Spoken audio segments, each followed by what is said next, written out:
बिस्मिल्लाहिर्रहमानिर्रहीम। अस्सलाम वालेकुम स्टूडेंट्स, आज हम डिस्कस करेंगे 10th क्लास की बायोलॉजी की 2024 की पेयरिंग स्कीम। ठीक है, और ये बिल्कुल 100% अथेंटिक है। इसको आप फॉलो करें, अपनी बुक और पेंसिल लें। ठीक है, और इन तमाम चीज़ों के, अपने शॉर्ट क्वेश्चन के, एमसीक्यूज के और लॉन्ग क्वेश्चंस के अपनी बुक के ऊपर इस तरह से मेंशन कर लें कि कौन सा चैप्टर कितनी वेटेज रखता है और कितना इंपॉर्टेंट है। ठीक है, और उसके बाद आप उसके अकॉर्डिंग तैयारी करें ताकि आप स्मार्ट वे में बहुत अच्छे मार्क्स टेन कर सकें।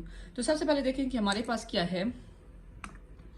चैप्टर एमसीक्यूज की हैं। ठीक है, चैप्टर 10, 11, 12, 13। ठीक है, चैप्टर वाइज एमसीक्यूज बताए गए हैं कि किस तरीके से चैप्टर 10 में से कितने एमसीक्यूज आएंगे। ठीक है, चैप्टर 12 में से कितने आएंगे, 14, 15 में से कितने आएंगे। मतलब यहाँ पे देखें कि अब इनमें से दो दो नंबर के आएंगे तो ये ज़्यादा वेटेज रखते हैं। मीन कि आपको इनके एमसीक्यूज ज़्यादा अच्छे आते होने चाहिए, तो आपको 6 नंबर मिल जाएंगे।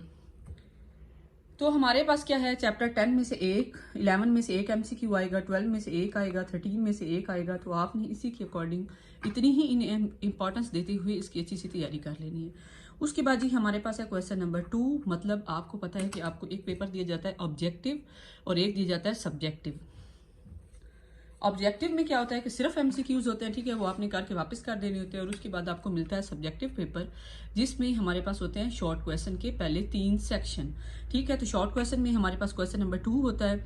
ठीक है, उसके आगे छोटे छोटे सवाल दिए होते हैं। ठीक है, वो कहाँ से आते हैं, वो चैप्टर पहला सेक्शन जो होगा वो चैप्टर 10 में से, 11 में से, 12 में से। 10 में से 3 शॉर्ट क्वेश्चन आएंगे, 11 में से 2, 12 में से 3। इस तरह से क्वेश्चन नंबर 3 जो है, यहाँ पे हमारे पास चैप्टर वाइज क्या है, 13, 14, 15 ये चैप्टर्स होंगे क्वेश्चन नंबर 3 में। ठीक है, इनमें से छोटे शॉर्ट क्वेश्चंस जो होंगे वो आपके आए होंगे।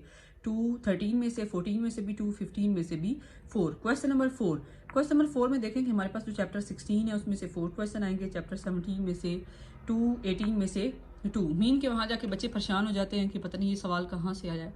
तो आपके माइंड में जिस तरह से आपने क्वेश्चन याद करने, इस तरह से आपने ये चीज़ याद रखनी है कि पहले सेक्शन जो है उसमें जो शॉर्ट क्वेश्चन आएंगे वो लाजमी है कि 10, 11, 12 में से आए, 3 के 13, 14, 15 में से आए और 4 के 16, 17 में से आए हैं। और बस मैंने उसे अटैम्प्ट करना है।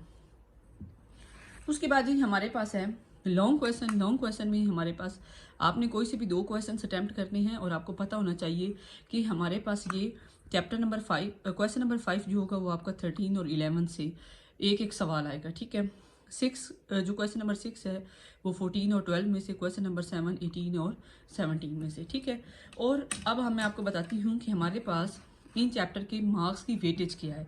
वेटेज का मतलब होता है कि कितने नंबर का मार्क्स, कितने नंबर का पेपर जो है वो किस चैप्टर में से आएगा। तो यहाँ पे देखिए चैप्टर 10 में से 7 मार्क्स, 11 में से 9, 12 में से 11, 13 में से 10, 14 में से 11। तो इस तरह से आप अपनी बुक पर निशान लें, होप्स हो के लगा लें, होप्स हो कि आपको बहुत अच्छी समझ आई हो। Okay ji, best of luck. Next scheme के साथ, किसी भी आपके पेपर की स्कीम के साथ मिलते हैं।